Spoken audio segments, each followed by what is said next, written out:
Praise the lord.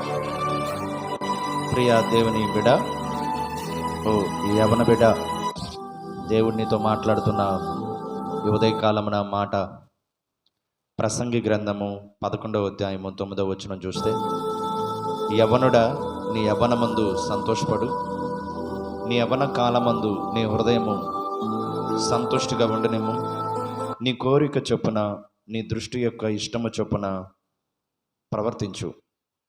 నీ యవ్వనమందు సంతోషపడు, నీ హృదయము సంతుష్టిగా ఉండనేమో, నీ కోరిక చొప్పున నీ దృష్టి యొక్క ఇష్టం చొప్పున ప్రవర్తించు.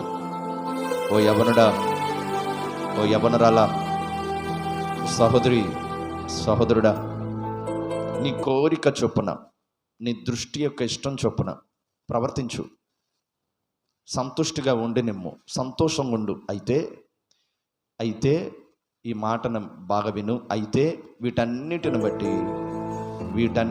బట్టి ప్రభు నిన్ను తీర్పులోకి తీసుకొస్తాడని జ్ఞాపకం ఉంచుకో. ఓ నా ప్రియ దేవుని బిడ్డ, యవ్వన కాలం అతి శ్రేష్టమైనటువంటి కాలం. అది యవ్వనం చాలా చాలా ప్రమాదకరమైనది. అంతేకాదు అది అత్యంత శక్తివంతమైనది. అంతేకాదు అది అతి శ్రేష్టమైనది యవ్వన కాలం. యవ్వనం బలమైనది. ఎట్ ఏ టైం అది చాలా చాలా ప్రమాదకరమైనటువంటి కాలం యవ్వన కాలం. ఓ యవ్వనుడా, నీ కోరిక చొప్పున నడు, నీ దృష్టి యొక్క ఇష్టం చొప్పున నడు. నీకు ఎలా ఉండాలనుకుంటే అలా ఉండు. దేవుడు నీకు స్వాతంత్రం ఇచ్చాడు, దేవుడు నీకు ఫ్రీడమ్ ఇచ్చాడు. నీ అంతటి నువ్వు నిర్ణయించుకోవచ్చు, నీ అంతటి నువ్వు నిర్ణయాలు తీసుకోవచ్చు, నీకు నచ్చినవి చూడొచ్చు, నీకు నచ్చినట్టుగా ఉండొచ్చు. అయితే వీటన్నిటిని బట్టి ప్రభు నిన్ను తీర్పులోకి తీసుకొస్తాడనే విషయం మాత్రం జ్ఞాపకం ఉంచుకో నా ప్రియ దేవుని బిడ్డ. వీటన్నిటిని బట్టి ఈరోజు చూడండి, చాలామంది యవనస్తులు వాళ్ళకి నచ్చినట్టు వాళ్ళు నడుస్తున్నారు, వాళ్ళకి నచ్చినట్టుగా వాళ్ళు బ్రతుకుతున్నారు. చాలామంది యవన బిడ్డలు తల్లిదండ్రులకు దుఃఖాన్ని మిగులుస్తున్నారు. చాలామంది యవనస్తులు కన్న తల్లికి కన్నీరు విడిచేలా చేస్తున్నారు. చాలామంది యవనస్తులు కన్న తండ్రి దుఃఖం కారేటట్టుగా చేస్తున్నారు. చాలామంది యవన బిడ్డలు సమాజంలో చెడిపోయారు. ఈరోజు ఈ మాటలు ఆలకిస్తున్న నా ప్రియ దేవుని బిడ్డ, నువ్వు ఏ ప్రాంతంలోనో నాకు తెలీదు, నీది ఏ ఊరో నాకు తెలీదు. అయితే నాకు తెలిసిందల్లా ఒకటి, యవన కాలంలో ఉన్నావా, జాగ్రత్తగా ఉండు. ఓ యవన చెల్లి, నీ పవిత్రతను కాపాడుకో, నీ పరిశుద్ధతను కాపాడుకో. ఎవరో ఏదో కొత్తగా పరిచయం అయ్యారని సెల్ ఫోన్ నెంబర్ అడిగాడని నెంబర్ ఇవ్వకు. నెంబర్ అడిగాడని నెంబర్ ఇచ్చి కొత్తగా సహవాసంలోకి వెళ్ళి వాడు మంచోడో చెడ్డాడో తెలియకుండా మనసు విప్పి అన్నీ చెప్పుకోకు. సమాజం సరిగా లేదు. ఓ యవన చెల్లి, కుడికి ఎడంకి త్రొట్టెలకుండా నీ పాదములు ఎడం అనగా కీడు వైపు వెళ్ళనివ్వకుండా తొలగించుకో. నీ పాదములు నీ అదుపులో పెట్టుకో, నీ మనస్సు నీ అదుపులో పెట్టుకో, నీ కనుచూపులు నీ అదుపులో పెట్టుకో. నీ అదుపులో ఉండట్లేదు కదా. నువ్వు మంచిగా ఉండాలనుకుంటున్నావు, ఉండలేకపోతున్నావు. నువ్వు మంచిగా మాట్లాడాలనుకుంటున్నావు, మాట్లాడలేకపోతున్నావు. నువ్వు మంచిగా నడుచుకోవాలనుకుంటున్నావు, కానీ నడవలేకపోతున్నావు. ఎందుకో తెలుసా? నీవు నీ స్వాధీనంలో నువ్వు లేవు, అపవాది స్వాధీనంలో ఉన్నావు. లోక సహవాసం అనే స్వాధీనంలో ఉన్నావు, లోక స్నేహం అనే స్వాధీనంలో ఉన్నావు. అందుకే నిన్ను నువ్వు కంట్రోల్ చేసుకోలేకపోతున్నావు, కంట్రోల్ తప్పుతున్నావు. మరి నిన్ను కంట్రోల్ పరిచేవారు ఎవరు? దేవుని వాక్యం ఒకటే కదా. చదువు దేవుని వాక్యాన్ని, దేవుని వాక్యాన్ని చదువు, మనసారా చదువు. ఎలా ఉంటుంది నీ ప్రవర్తన? చదువు. ఎలా ఉంటుంది నీ ప్రవర్తన? చదువు. నీ ప్రవర్తన దేవునికి ఇంపుగా ఉంటుందా?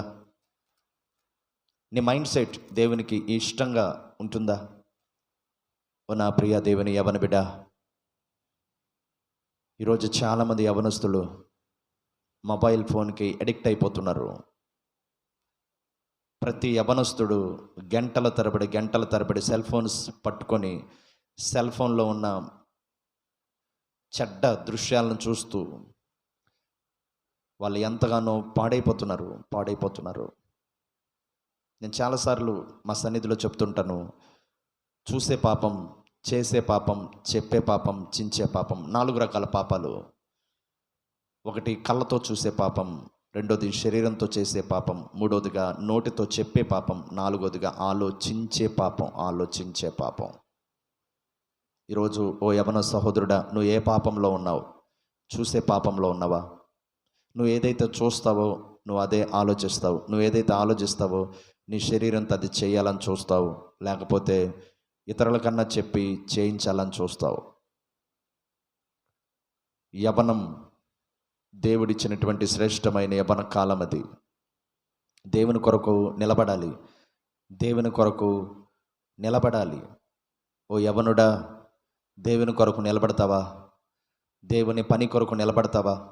దేవుని చిత్తం నీ ద్వారా జరగాలని దేవుడు ఆశపడుతున్నాడు. ఆయన సంకల్పం ఏంటంటే నీ ద్వారా ఆయన పని జరగాలి. నీ ద్వారా నీవున్న ప్రాంతము రక్షించబడాలి. నీ ద్వారా నీవు వెళ్ళే మందిరము ఎదగాలి. ఇది దైవ సంకల్పం, ఇది దైవ చిత్తం, ఇది దైవ ఉద్దేశం. మరి నీ ద్వారా నీ ప్రాంతమే పాడైపోతుంది, నీ ద్వారా నీ కుటుంబమే పాడైపోతుంది, నీ ద్వారా నువ్వు వెళ్ళే మందిరమే మరి వర్ధిల్లలేకపోతా ఉన్నదే, ఎదగలేకపోతా ఉన్నదే. ఎందుకు అపవాదికి నచ్చినట్లుగా ఉంటావు? ఎందుకు లోకానికి నచ్చినట్లుగా ఉంటావు? దేవునికి నచ్చినట్లుగా ఎందుకు ఉండలేకపోతున్నావు? దేవునికి నచ్చినట్లుగా ఎందుకు జీవించలేకపోతున్నావు? ఓ యవనుడా, బైబిల్ గ్రంథంలో చూస్తే ఇస్సాకు తన యవన కాలంలో ఒంటరిగా పొలంలో ధ్యానం చేస్తున్నాడు. వివాహపు యుక్త వయసుకు వచ్చినటువంటి ఇస్సాకు ధ్యానం చేస్తున్నాడు, ప్రభు సన్నిధిలో కనిపెడుతున్నాడు. పొలములో ధ్యానంలో ఉన్నాడు, అనగా ప్రార్థనలో ఉన్నాడు, ప్రభు పాదాల దగ్గర గడుపుతున్నాడు. ఈరోజు చాలామంది యవనస్తులు ఎక్కడ పడితే అక్కడ గడుపుతున్నారండి. ఇంటర్నెట్ సెంటర్స్లో గడిపే యవనస్తులు లేకపోలేదు, సినిమా హాల్స్ సెంటర్స్లో గడిపే యవనస్తులు లేకపోలేదు, ఇరుగు పొరుగు వాళ్ళ దగ్గర కూర్చొని ముసలమ్మ ముచ్చట్లు చెప్పుకునే యవనస్తులు కూడా లేకపోలేదు. కానీ ఇస్సాకు ఆ రోజుల్లోనే ఒంటరిగా పొలంలో ధ్యానం చేస్తున్నాడు, ఒంటరిగా ప్రభుతో గడుపుతున్నాడు. ఓ యవనుడా, ఒంటరిగా దేవునితో గడిపే అనుభవం నీకుందా? ప్రభు పాదాల దగ్గర గడిపే అనుభవం నీకుందా? ఒంటరిగా ఎక్కడెక్కడ ఉంటున్నావు? ఒంటరిగా ఉన్నప్పుడు రకరకాల ఆలోచనలు నీకు వస్తున్నాయి. ఒంటరిగా ఉన్నప్పుడు ఏమేమో చేయాలని చూస్తున్నావు. ఒంటరిగా ఉన్నప్పుడు నీ హృదయంలో రకరకాల శరీర సంబంధమైన ఆలోచనలు కలుగుతున్నప్పుడు ఎందుకు దేవునితో గడపలేకపోతున్నావు? దేవుని సన్నిధిలో ఉండలేకపోతున్నావు? దేవుని పాదాల దగ్గర ప్రార్థించలేకపోతున్నావు? ఆ పని చేసి చూడు. ప్రభు పాదాల దగ్గర సమయం గడుపు, ప్రభుతో పెనుగులాడు. నీ ద్వారా ఏదో ఒక బలమైన కార్యం దేవుడు చేయాలని ఆశపడుతున్నాడు. ఆయన నీ పట్ల ఒక ప్రత్యేకమైన ఉద్దేశం కలిగి ఉన్నాడు. ఆయన నీ పట్ల ఒక ప్రణాళిక కలిగి ఉన్నాడు.